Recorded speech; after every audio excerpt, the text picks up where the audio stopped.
Boa noite a todos. Nós estamos então falando sobre o assunto arte e loucura. Esse assunto nos remete à relação entre o artista e a insanidade.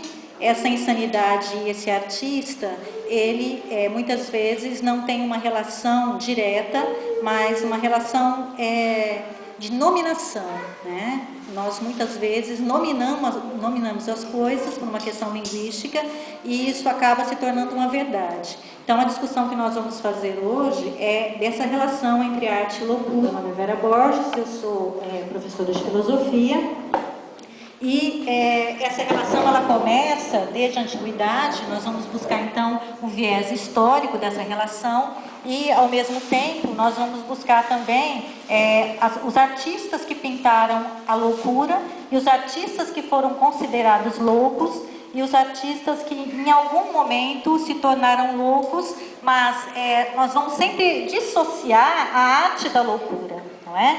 O artista ele não é artista porque ele era louco, não é? A arte ela não está ali, não é? Porque o artista era louco, mas a arte estava ali junto com a loucura. Tá? Então, às vezes as pessoas têm uma ideia equivocada a respeito da loucura e da arte. Não é? Muitas vezes se justifica o talento do artista por conta da loucura.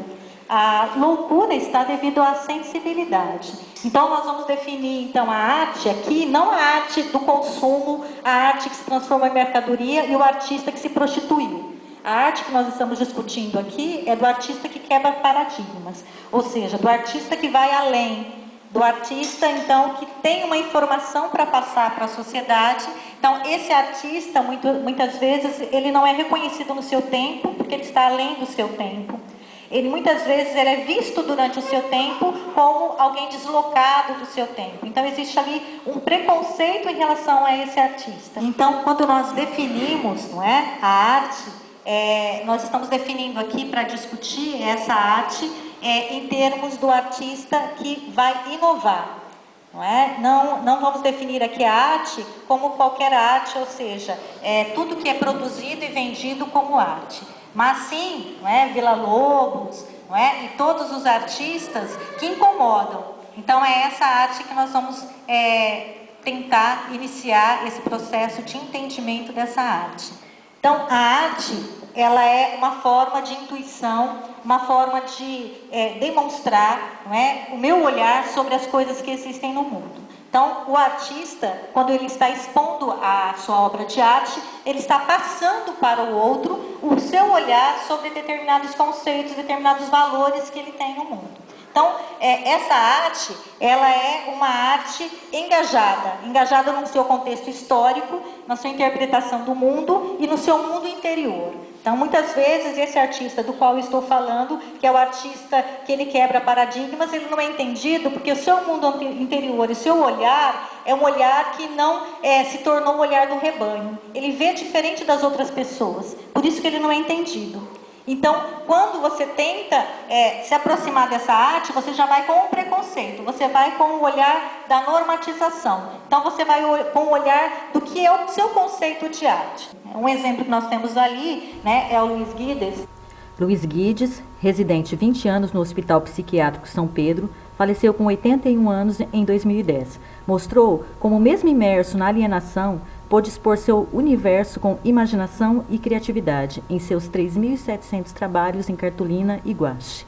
Ele foi descoberto também no hospital psiquiátrico.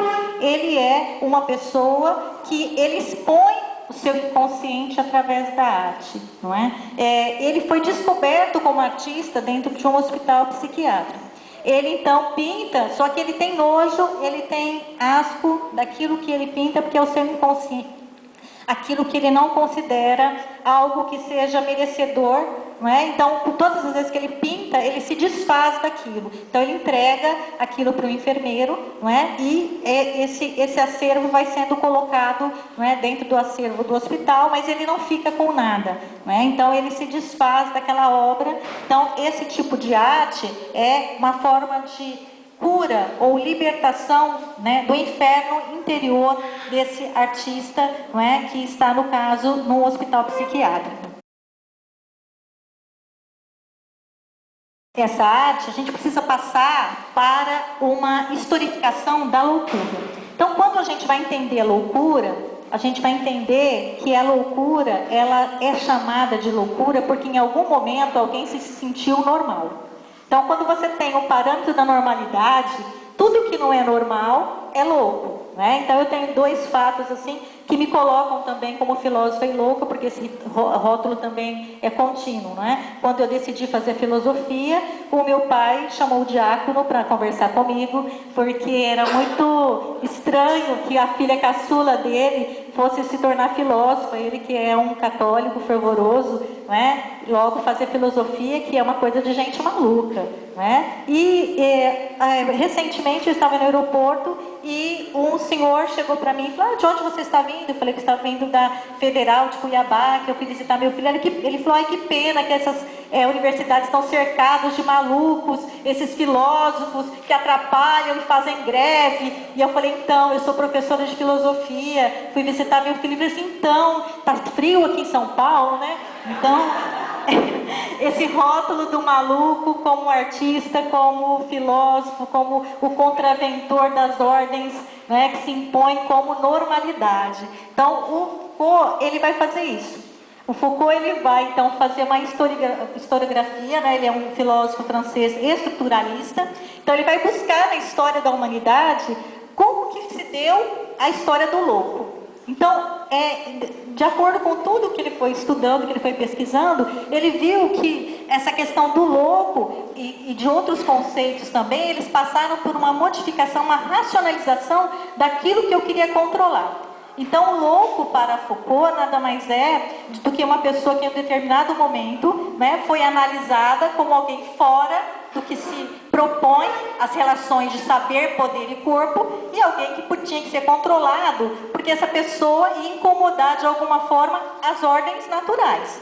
Então, o Foucault, em nenhum momento, ele vai ali falar: louco é isso, normal é aquilo. Ele só está contando para vocês, não é? Contando para todos nós, em que momento o homem passou, então, a chamar o outro de normal e o outro de louco. Quem se sentiu nesse direito? Como se deu essas relações, né, de poder, de saber e corpo, que se instituiu, então, que o louco tinha que ser interdito, ele tinha que ser calado, não é? Ou ser calado no sentido de isolar o seu corpo, ou ser calado no sentido de desfazer da sua fala, não é? Então, quando uma pessoa está falando, para você desqualificá-la, você fala: é louco. Não é? Automaticamente você já barrou a sua credibilidade sobre ele. Não é? Ele é louco, ele não merece crédito, eu não vou ouvi-lo. Na antiguidade, o louco era visto como alguém extremamente importante. A antiguidade viu o louco como alguém detentor dos saberes dos deuses. Então, a antiguidade via o louco como o possuidor, né, das verdades divinas. Olha que diferença, né? Então, se você vê na antiguidade grega, não é? O louco, ele era o receptáculo das verdades divinas. Então, você tinha o louco lá como oráculo, né, que recebia, né, as mensagens divinas, e a partir dessas mensagens que ele recebia, ele passava essas informações para as pessoas. Olha, o seu futuro será assim, o seu futuro será assado, se você for à guerra você vai ganhar ou você vai perder, sempre de uma forma, né, mística. Então, o louco, ele era essa pessoa especial, né? Ele era tratado com boa alimentação, ele era tratado com viagens, ele era tratado com rituais, mas nunca o louco era maltratado. Tinha o espaço para o equilíbrio e a insanidade, representados por Apolo e Dionísio, respectivamente, como é reforçado pelo conceito de apolíneo e dionisíaco em Nietzsche. As pulsões de morte e vida, de razão e desrazão, de lucidez e embriaguez, faziam parte da vida grega, e os dois deuses tinham templos e festas em suas homenagens. A partir do momento em que inicia-se o processo de racionalização da sociedade, em que há, então, uma necessidade de organização dessa sociedade dentro de uma racionalização utilitarista, é que as pessoas que agiam diferente começaram, então, a sofrer essa perseguição.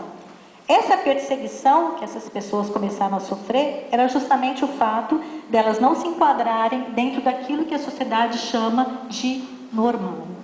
Então nós temos que tomar muito cuidado com o que se estipula de normalidade. Não é?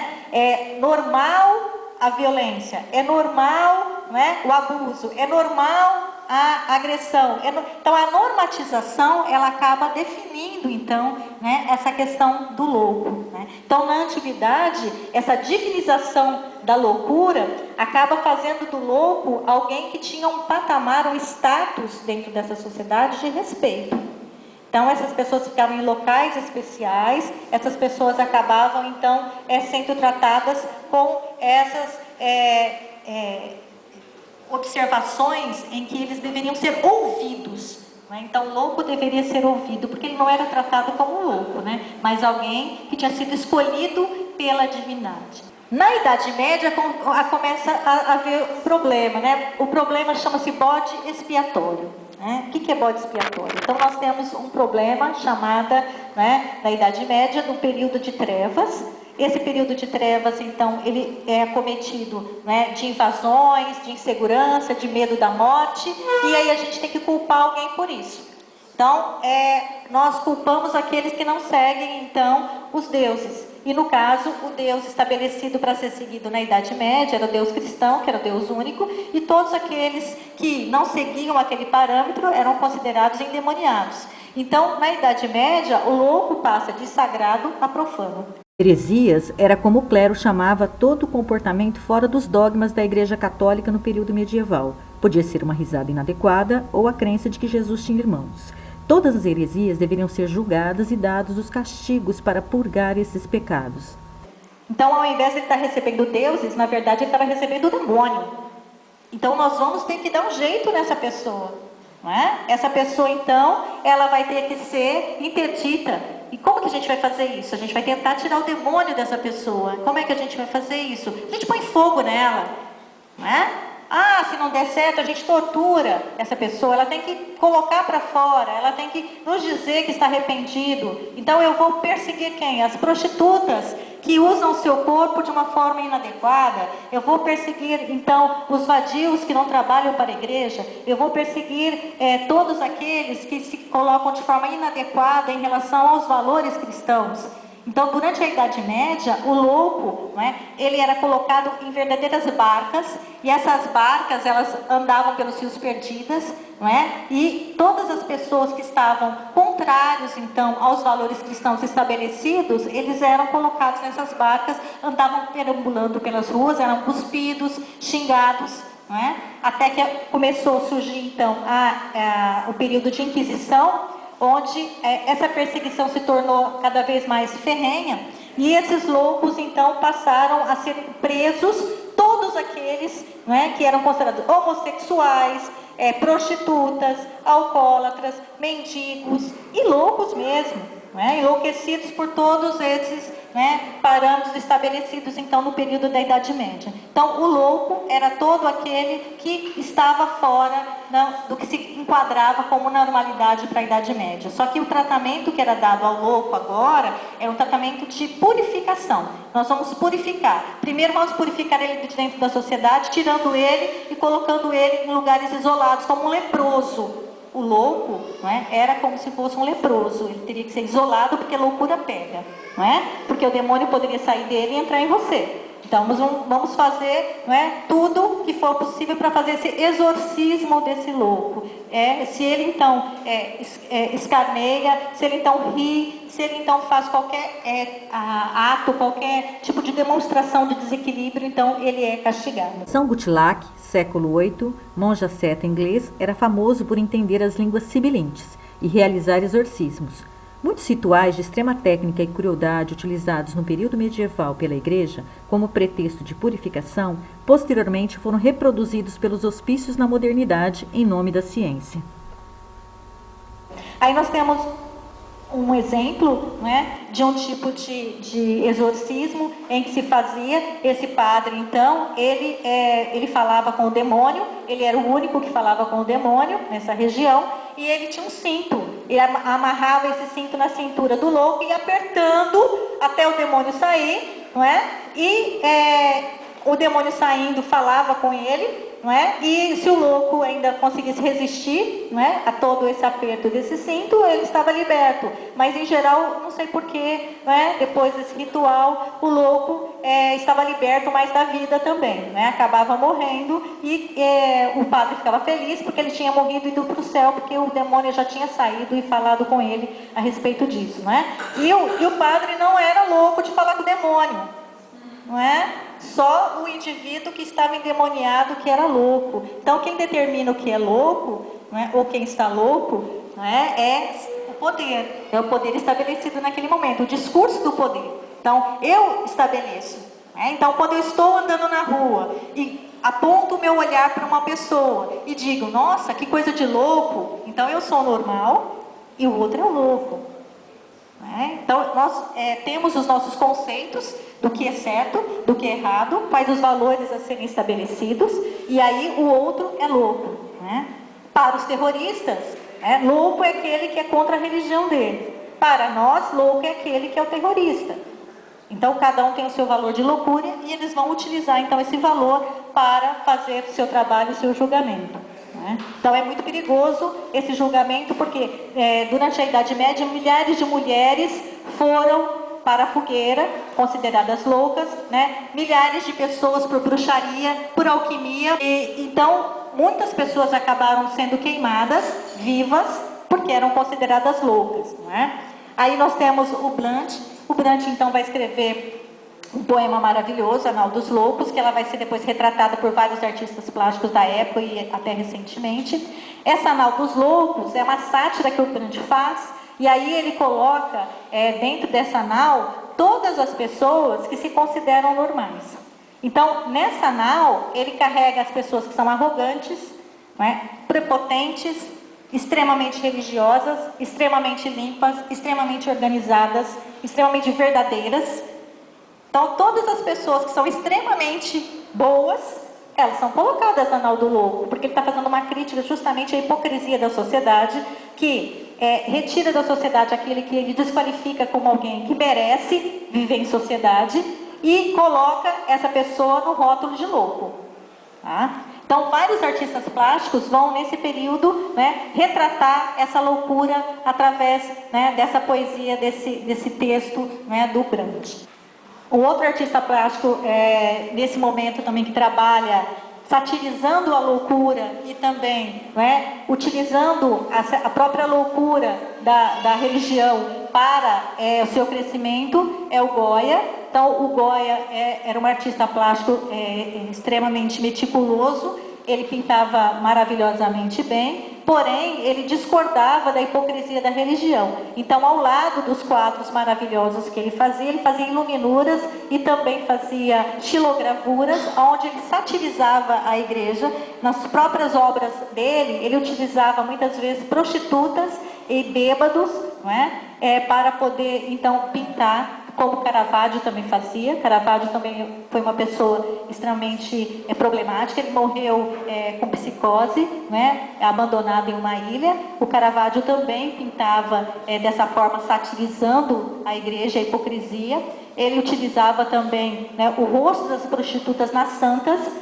Por quê? Porque, na verdade, as prostitutas que trabalhavam em função da felicidade dos homens, na França, na Espanha, nesse período, elas eram menosprezadas, mas utilizadas largamente. Então, ele está mostrando justamente essa hipocrisia da igreja, que utilizava as prostitutas, mas que as endemoniava. Goya, Caravaggio e vários pintores e artistas da época serviram aos interesses estéticos da igreja e da burguesia. Porém, por seus comportamentos inadequados, Goya foi preso por suas xilogravuras satíricas e quadros serem considerados obscenos. E Caravaggio, após ter seus quadros roubados pela igreja, morre de malária, debilitado por inúmeras prisões, alcoolismo e doenças venéreas. Outro artista plástico também considerado louco e meticuloso foi Bosch. Bosch está aí pintando o Anal dos Loucos também. não é? Bosch é extremamente detalhista e nas suas pinturas ele também faz uma sátira, não é? A loucura desse período, né? Já estamos no final da Idade Média, um período de perseguição religiosa extrema, já que é o crescimento da Igreja Protestante e os católicos ficam extremamente preocupados em perder tantos fiéis. Então eles começam a perseguir, não é, através da Inquisição, todos aqueles que eram contrários, e os artistas desse tempo então começam a pintar, a retratar essa loucura da perseguição, desse endemoniamento do humano, que é diferente, não é, dessa criação do inferno, que na verdade esse inferno, né, para amedrontar as pessoas e criar todo um inferno dentro de cada um, não é? Uma pessoa acabava entregando a outra pessoa, né? Um irmão entregava o outro irmão no período da Inquisição para que ele fosse libertado, né, do mal. Então esse mal ele estava cercando todas as pessoas, e o medo é um dos maiores males, né? Já que o medo faz você ficar cego diante dessa mentira, não é? Que é a endemonização do outro pelo fato dele ser diferente. Então, o outro é diferente, eu tenho que negar o outro. O outro é diferente, eu tenho que me afirmar como o verdadeiro, o merecedor, e o outro, então, sendo desqualificado, ele perde o espaço dele, perde a identidade dele. Outra pessoa extremamente importante nesse período, não é? Erasmo de Roterdã, ele vai escrever no seu livro O Elogio da Loucura. Nesse livro ele vai fazer toda uma sátira também, né, como louco. Ele coloca a voz da loucura falando, e a voz da loucura então vai falar para as pessoas a respeito de como é louco o nosso comportamento.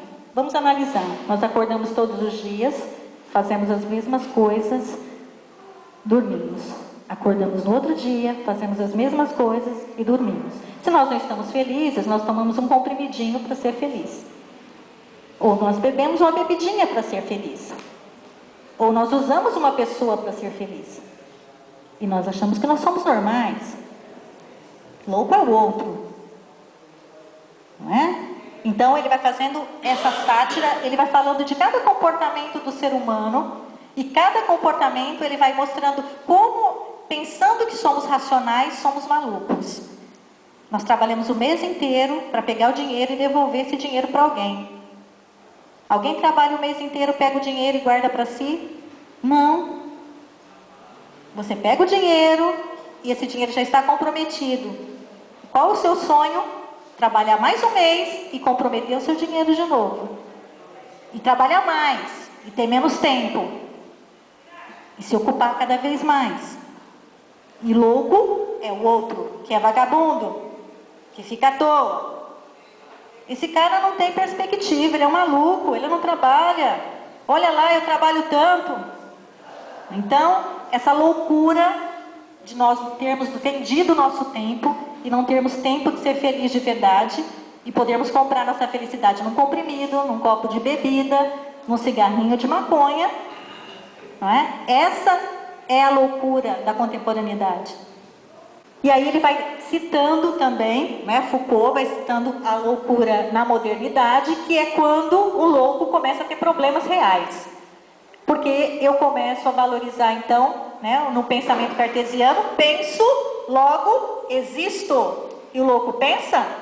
Claro que não. Quem determinou isso? Quem pensa. Se eu sou a razão, se eu sou o pai da racionalidade, todo aquele que foge da racionalidade, ele é louco. E aí o que eu faço na modernidade? Eu crio instituições onde eu vou tentar entender esse louco. Fazendo o quê? Fazendo dele uma cobaia. Então, a partir da modernidade, nós vamos ter então o estudo do louco. Então ele começa a ser nomeado, ele começa a ser rotulado, ele começa a ser esquadrinhado, não é? Através do empirismo. Então, através da ciência, o louco então perde o seu status de simplesmente ser alguém que seja endemoniado, ou seja, tomado pelos deuses, e agora ele se transforma num doente, né? Então, para a doença tem cura, e aí a gente vai fazer tudo o que for possível para curar essa pessoa que é doente. Então, a ciência então vai transformar, não é, a pessoa que é louca, ou qualificada como louca, nominada como louca, numa cobaia a ser estudada e analisando seus sintomas, porque doença nada mais é que análise de sintomas, analisando seus sintomas, então o médico ele vai determinar qual é o tipo de tratamento para aquele louco. E vocês sabem, né? Com o nascimento da clínica, como diz Foucault também, quais são os grandes problemas em se tratar um louco no período moderno até o século XIX. Nós temos lobotomia, nós temos eletrochoque, nós temos surras, nós temos alteração de banhos muito frios e banhos muito quentes. Nós temos o isolamento, nós temos remédios fortíssimos. Nós não queremos ouvir esse louco, nós queremos curar esse louco. Nós não queremos entender esse louco, porque é uma doença. Alguém vai entender a gripe? Vamos conversar com a gripe, entender a gripe? Não, nós temos que exterminar a gripe. Então, o entendimento que se tem nesse período é que a loucura, que é a desrazão, né, que é a falta da racionalidade, é alguma coisa que tem que ser enclausurada. Então, nós vamos prender esse louco, nós vamos colocar esse louco no nosso controle, e a partir da prisão desse louco, nós vamos poder, então, analisá-lo. Mas quem pode analisar o louco? Antes o louco estava exposto, não é? Estava andando pelas ruas, nas naus, não é? Nas casas. Agora ele está trancafiado em clínicas, em hospitais, e a partir desses manicômios, desses asilos, somente o médico tem acesso a esse louco. E esse médico, então, ele vai curar esse louco, vai tirar a loucura desse louco, né, com os métodos utilizados por todos esses tratamentos, como eu já citei, né, extremamente cruéis, né, extremamente invasivos. Até o século XVIII, todos os indesejáveis, portadores de doenças venéreas, mendigos, libertinos, loucos e violentos, eram acorrentados e esquecidos nos asilos, tratados como animais. A partir do século XVIII, Pinel separou os loucos em hospícios e vários tratamentos cruéis foram experimentados nos doentes mentais. Somente no século XX, no Brasil na década de 50, com Nízia da Silveira, e 70 em uma escala maior, os doentes mentais começam a ter um tratamento mais humanizado, resgatando sua cidadania e iniciando formas de inclusão, usando arte-terapia como forma de expor seu inconsciente. Então, nesse período, né, até pouco tempo atrás, e se você procurar no Brasil, você ainda encontra manicômios nesse sentido de abandono, então o louco ele era visto como alguém que atrapalhava a sociedade. Por quê? Porque ele não produz. Nós estamos numa sociedade de consumo e produção. Se você não produz, você é um inútil. Se você é um inútil, você não serve para a sociedade. Você não serve nem como alguém que possa produzir e nem como alguém que possa cuidar de alguém que possa produzir. Então a gente coloca esse louco num lugar onde ele não vai atrapalhar ninguém. Então nós colocamos esse louco num asilo. Muitas vezes os próprios artistas, não é, se internavam em asilos. Van Gogh se internou uma vez, não é, e outros artistas também se internaram. Munch nunca quis ser internado, porque ele sabia o que acontecia no asilo. Não é? Mesmo em crises terríveis, ele preferia a bebida do que ser internado. Quem? Munch. E por quê? Porque ele não queria que o seu cérebro fosse cozinhado e ele não produzisse mais.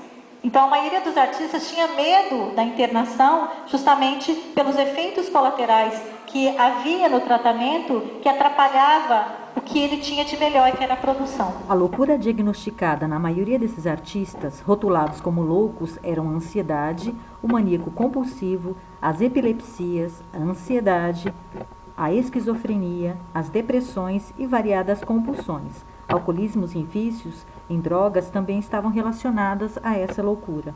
Eram pessoas atordoadas por sua realidade, pela incompreensão e por dores no corpo e na alma. Então, a definição de loucura é voltada para a normalidade. Então, todo comportamento que se desvia da normalidade, ele é considerado loucura. E hoje, essa loucura se chama doença mental ou sofrimento psíquico, não é? Essa loucura, então, ela vai trocando de nomes, mas o preconceito que se tem dela é o mesmo. né? Existem pessoas hoje ainda que você fala assim, olha, por que você não procura um psicólogo para você conversar, para você se abrir, não é? Foucault iria me espancar se ele ouvisse eu falando isso, né? Porque para ele, tanto psicólogo como psiquiatra era alguém que trabalhava em favor do controle dos corpos e alguém que fazia com que o outro falasse para ele poder controlar a fala dele. E trazer ele para uma realidade, uma normalidade. Tá? Mas quando você fala para alguém assim, olha, você precisa procurar um psicólogo para conversar e tal, a pessoa fala, não sou louco. Então, existe ainda esse preconceito em relação ao psicólogo, ao psiquiatra, não é? Em relação... Por quê? Porque é uma vergonha você ser considerado uma pessoa louca. Freud e outros pesquisadores do comportamento mental realizaram várias pesquisas com pessoas geniais, buscando uma relação entre a genialidade e patologias psicológicas. O que se conclui é que essas pessoas, que se destacam em várias áreas do conhecimento, inclusive nas artes, são pessoas mais desinibidas cognitivamente, caminhando entre o normal e o anormal, encontrando impulsos e ideias que as diferenciam das pessoas apenas inteligentes. Os artistas, eles eram considerados loucos, né, muitas vezes, como eu já disse, porque eles quebram o paradigma. Eles quebram o paradigma a partir do momento em que eles não se sentem à vontade dentro da sociedade. A linguagem deles não é entendida pelas outras pessoas. Ao mesmo tempo que a linguagem das pessoas também não é entendida por eles. Eles são extremamente sensíveis, né? E essa sensibilidade muitas vezes é vista como um desequilíbrio emocional. Essa sensibilidade está muitas vezes, como dizia Van Gogh, ele dizia assim, existe um muro, eu fiz um furo nesse muro e eu tenho medo de quebrar o muro, porque eu estou do lado de cá do muro, que é a consciência. O que tem do outro lado do muro? O inconsciente. Quando eu faço um furinho nesse muro e toco no inconsciente, eu produzo. Só que isso vicia. E aí, a partir do momento em que eu vou aumentando esse furo, eu vou me distanciando do consciente e me aprofundando no inconsciente. Se eu abusar demais, eu quebro o muro. E é a diferença do louco para o artista. Então, o louco não é artista. O artista não é louco. Uma coisa não está relacionada à outra diretamente, mas toda pessoa que é considerada brilhante, toda pessoa que é considerada criativa, ela tem um pé na loucura. A gente tem um exemplo da Flor Bela Espanca, que é uma poetisa, né, brilhante, que cometeu suicídio, porque ela não aguentou, né, ela era totalmente fora do seu tempo. Ela, então, teve uma vida muito sofrida, sofreu muitos preconceitos, porque casou várias vezes, não conseguia ter filhos, uma sociedade que se cobrava da mulher, essa imposição. Hoje não, né? Hoje ninguém cobra que a mulher case e tenha filhos, não é? Naquele tempo cobrava, né? Então, Flor Bela sofreu muito, porque cobravam dela, primeiro, que ela fosse uma pessoa recatada. E uma mulher que casa 3, 4 vezes, no século XIX, era considerada uma pessoa devassa, promíscua. E quando o irmão dela morre, ela não aguenta o sofrimento, a poesia dela é sofrimento e ela acaba se matando, não é? Outro artista considerado também louco é o Edgar Allan Poe. Ele é um escritor maravilhoso, ele inaugurou a escrita policial, ele era brilhante, tinha delírios e muita depressão, ele era alcoólatra, ele se considerava deslocado porque quando ele nasceu o pai sumiu e a mãe morreu de pneumonia, né, brevemente, e ele foi adotado por um tio. O tio era economista, mas ele não quis ser economista e ele se sentia desprezado. Não que o tio tenha desprezado, mas ele tinha tanta inferioridade que ele se sentia desprezado. E aí ele se casou muito cedo com uma moça jovem e ela morreu, porque eles passaram por um período de muita pobreza. Ela morreu de pneumonia, por mais que ele tenha cuidado dela. E ele então entrou nesse período de depressão, angústia, produzia bastante, porém ele se sentia cada vez mais inferiorizado, né? Então toda essa angústia, toda essa depressão acabou levando ele à morte, tá? Uma das minhas favoritas, não é? Camille Claudel, também teve uma vida extremamente triste, não é? Conheceu o Rodin com 17 anos, com 19 começaram um caso, ele tinha 45 anos, ela tinha 19. Ele era casado e dizia que ia largar da mulher dele hoje, amanhã, depois. Hoje isso não acontece também, não é? Você se envolve com um homem casado, ele diz que vai largar da mulher, no dia seguinte ele já larga. Naquele tempo isso acontecia, tá? Então, Camille Claudet ficou, então, extremamente apaixonada por Rodin. Ela era uma escultora brilhante desde a infância. Ela fugiu dos paradigmas, ela não queria aprender a cozinhar, ela vai passar. Ela fugia com o irmão Paul. E eles pegavam barro, e ela desde nova, desde os 7 anos, ela já esculpia. E quando ela começou esse relacionamento com o Rodin, ela começou a ficar paranoica, depressiva, alcoólatra, e acabou então sendo internada numa clínica psiquiátrica após a morte do pai, que era o único que a entendia, a respeitava, a admirava. Ela se sentia perseguida, e aí ela acabou ficando 30 anos até a sua morte, né? Aos 69, então dos 39 aos 69 ela ficou internada no asilo e ninguém foi visitar. A família tinha vergonha de que ela existisse. As obras dela, 20 anos depois da morte dela, estavam escondidas ainda, porque a família não queria pronunciar o nome dela em casa. Não é? Van Gogh é extremamente conhecido por todos, não é? É uma artista também que não foi reconhecido no seu período. Ele tinha crises de psicose, ele era depressivo e, para piorar toda a psicose dele, ele tomava absinto, que acentua ainda mais os delírios. E ele não respeitava os médicos, continuava tomando absinto. Ele produzia muito, a forma dele de produzir, não é? Era uma forma de fugir desse período de loucura. Ele foi uma pessoa que viveu intensamente amores, vários amores, não é? Não foi compreendido pelo seu período, não foi compreendido pelos artistas do seu período. Ele pintava aquilo que ele sentia, da forma como ele via, e as pessoas achavam que ele pintava distorcido, que ele não pintava corretamente. Eu fiz uma brincadeira aqui atrás, né? Eu fiz uma homenagem ao Van Gogh, e eu sempre falo assim, o Van Gogh, ele é um artista que nunca vendeu nada, né? O único quadro que ele vendeu, foi o irmão que comprou antes da sua morte, né? Semanas antes da sua morte, o irmão comprou o quadro dele e, por pena, né, comprou o quadro dele e ele produziu mais de 500 telas sem ter vendido nenhuma. Ninguém queria comprar as obras dele. E hoje, né, 10 milhões, 20 milhões, né? As obras dele são nominadas. Eu coloquei Frida Kahlo na lista, não porque eu considero alguém que tinha distúrbios mentais, apesar da depressão dela pelas dores e pelo sofrimento desde a infância, não é? Paralisia, acidentes trágicos, amores trágicos, não é? Ela era uma pessoa extremamente visceral, ela tinha, então, um humor, né, sarcástico, tanto para suas obras como na sua vida.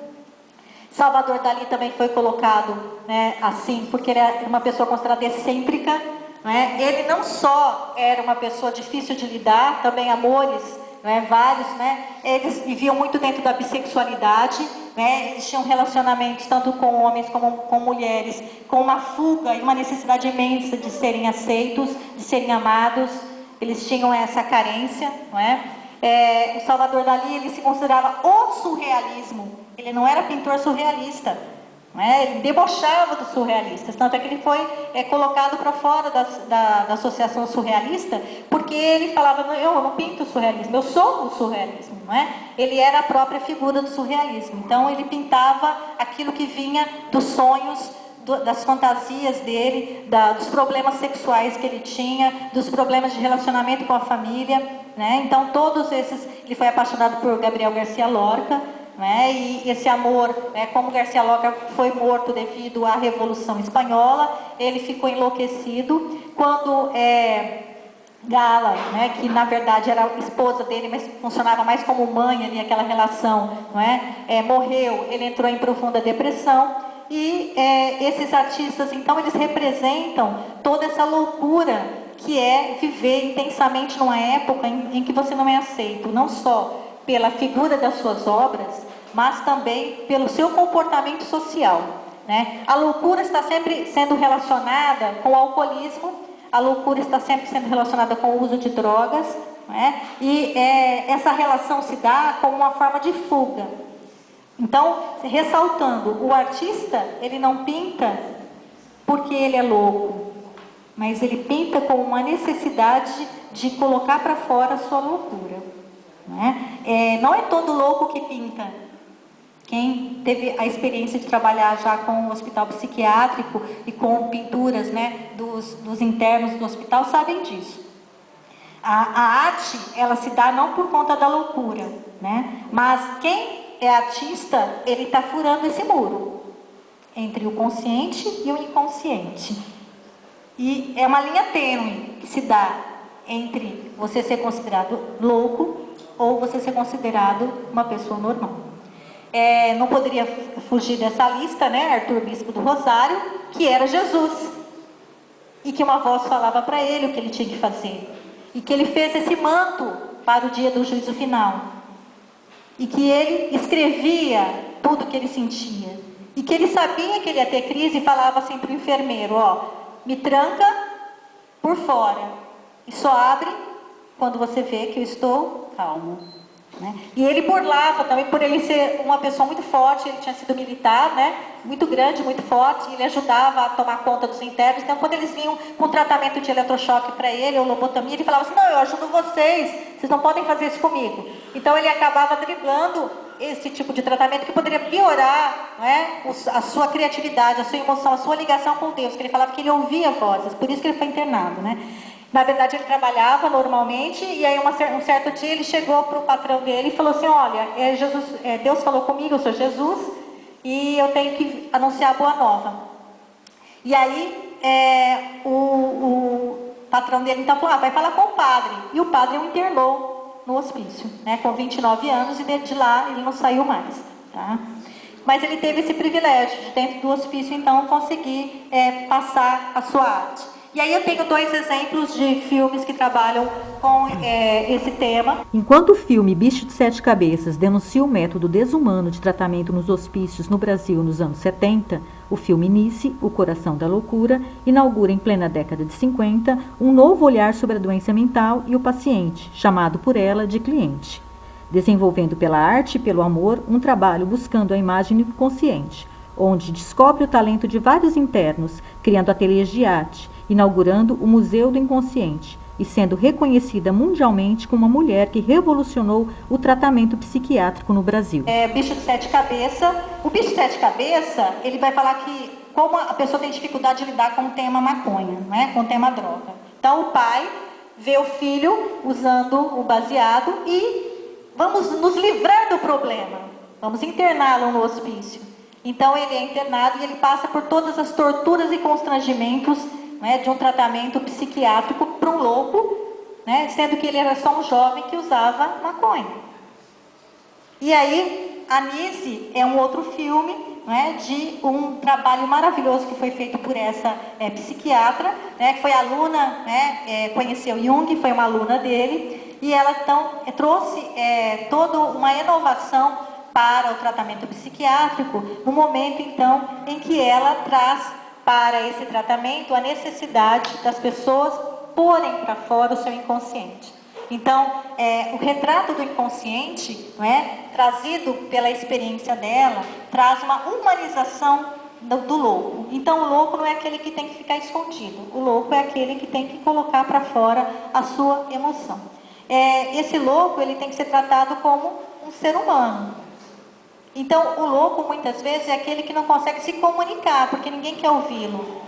A linguagem dele é diferente das outras pessoas, e ninguém, então, consegue entender essa linguagem. Então, a partir do momento em que Nise colocou, né, à disposição dessas pessoas em tratamento, a possibilidade de elas exporem os seus sentimentos através da arte, ela deu essa oportunidade para as pessoas irem além de simplesmente ficarem isoladas em quartos, tomando choques, né? Ela quebrou paradigmas, ela teve que enfrentar uma sociedade inteira, porque ela é considerada uma pessoa louca também. Como que você vai abrir salas, tirar as pessoas do hospício, colocá-las em contato com a sociedade? Tá? E essa sociedade está cada vez mais fugindo da insanidade, buscando outro tipo de insanidade. As pessoas querem, a todo momento, encontrarem a felicidade. Essa procura pela felicidade é uma loucura. Então, para eu encontrar a felicidade, eu não tenho preço. Então, eu vou ao psicólogo, ao psiquiatra e falo para ele, eu quero um remédio para não sentir dor. Eu quero um remédio para não sentir tristeza. Eu não quero um remédio para não sentir angústia. Mas, como dizia Kierkegaard, né? O indivíduo, o ser humano, a essência do ser humano é a angústia. Angústia por quê? Porque eu não sei o que vai acontecer amanhã. Angústia porque eu quero ter coisas que eu não vou ter. E quando eu tiver essa coisa, eu não quero mais, eu quero outra. Angústia da insatisfação constante do ser humano. Então é uma loucura você tentar fugir do que é a essência do ser humano, que é a angústia. Então as pessoas todos os dias querem tomar antidepressivos, querem tomar remédios para a ansiedade, querem tomar remédios, né, para a tristeza, querem dormir. Então essa busca constante é que faz do mundo uma loucura. Essa busca pela felicidade a qualquer custo. Então a arte, ela aparece, né, como exemplo de arte-terapia, uma forma da pessoa expor a criatividade, expor o seu interior, expor o seu inconsciente. As pessoas precisam expor o seu inconsciente? Precisam expor as suas angústias? Essa é a pergunta, né? Quem é mais louco? É aquela pessoa que entende a si próprio ou aquela pessoa que aceita a si próprio? Até que ponto você conhece a si próprio? Até que ponto você furou o muro do inconsciente? Até que ponto você foge do inconsciente? Quem se conhece realmente? Para que se conhecer? Então todas essas perguntas se fazem a partir do momento em que as pessoas precisam tomar muito cuidado com os rótulos e dos conceitos que são apresentados como verdades absolutas. Muitas vezes a loucura está em aceitar as coisas como são, e outras vezes por não aceitar. Muito obrigada. Boa noite.